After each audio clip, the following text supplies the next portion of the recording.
Pengacara senior yang dekat dengan Habib Rizik, jadi saya kasihlah kesempatan kepada mereka. Halo sahabat Alicia, balik lagi di channelnya Joan Alicia Arifin Sitorus. Hi, welcome.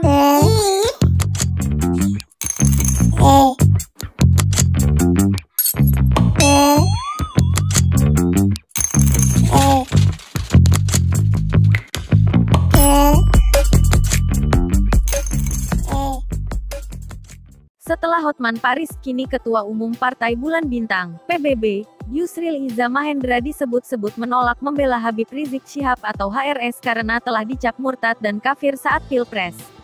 Yusril Iza Mahendra menjelaskan alasan sebenarnya menolak membela Habib Rizik. Memang beberapa pihak baik secara langsung menelpon, via WA atau tidak langsung di berbagai grup WA relatif banyak yang meminta kepada saya agar membela HRS sebagai pengacaranya. Saya jawab bahwa sebagai advokat saya tidak bisa menawarkan jasa kepada seseorang. Advokat itu harus pasif. Dia baru bisa membela atas permintaan yang bersangkutan atau keluarganya, kata Yusril Iza Mahendra. Yusril dinarasikan menolak membela Habib Rizik Syihab karena mengaku dirinya sudah dicap murtad dan kafir. Menurut Yusril, penolakan itu terkait dengan permintaan Ustadz Bahtiar Nasir, bukan soal Habib Rizik.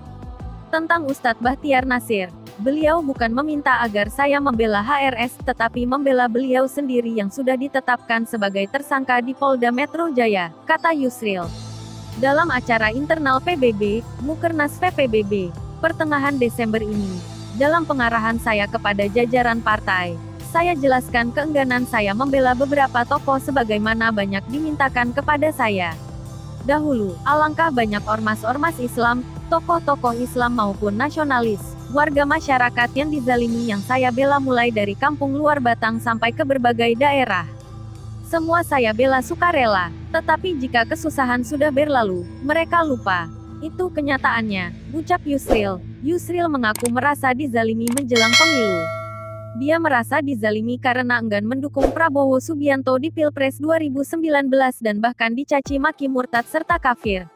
Menjelang pemilu, saya merasa saya yang mulai dizalimi dan dicaci maki, bahkan ada yang mengatakan saya sudah murtad dan kafir. Mereka teriak-teriak melalui medsos, melalui jaringan streaming TV mereka, melalui spanduk del mengajak untuk menenggelamkan PBB. Semua gara-gara saya tidak mau mendukung Prabowo Subianto. Neno Warisman bahkan mengatakan mungkin orang tidak akan menyembah Allah lagi kalau Prabowo kalah dalam Pilpres, sebut Yusril. Setelah pengalaman dicaci maki kafir dan murtad ini, Yusril menolak beberapa permintaan bantuan kepadanya. Yusril mengarahkan pihak-pihak itu untuk mencari bantuan kepada orang yang didukung di Pilpres 2019. Pengacara senior yang dekat dengan Habib Rizik, jadi saya kasihlah kesempatan kepada mereka. Saya konsentrasi aja di perkara bisnis, perkara kepilitan. Banyak tokoh-tokoh yang dekat sama Habib Rizik itu yang juga pengacara. Ya, jadi banyak orang yang kadang-kadang kita ini kalau lagi kesusahan, minta tolong kita, minta ini apa segala macam. Begitu sudah lepas dari kesusahan, ya kita kemudian dikerjain, ya, bahkan dicaci maki dan sebagainya. Jadi hari ini Ustadz Bahtiar Nasir melalui seseorang menghubungi saya karena besok dipanggil oleh Polda untuk diperiksa sebagai tersangka. Dan saya katakan minta maaf, ya silakanlah Pak Bahtiar Nasir menghubungi Prabowo Subianto, ya mestinya beliau bisa membantu karena beliau kan Menteri Pertahanan di kabinet. Saya kan sudah murtad dan sudah kafir karena tidak mau mendukung beliau sebagai calon presiden. Kok sekarang minta tolong sama orang kafir dan orang murtad, ini ada apa ceritanya? Jadi saya pun akhirnya sudah bicara agak sinis seperti itu, menghadapi hal-hal yang sebenarnya sangat tidak menyenangkan, dan banyak yang seperti itu. Dan saya selalu mengatakan, ya minta maaf, ya silakan menghubungi Pak Prabowo, saya kan sudah murtad, ya.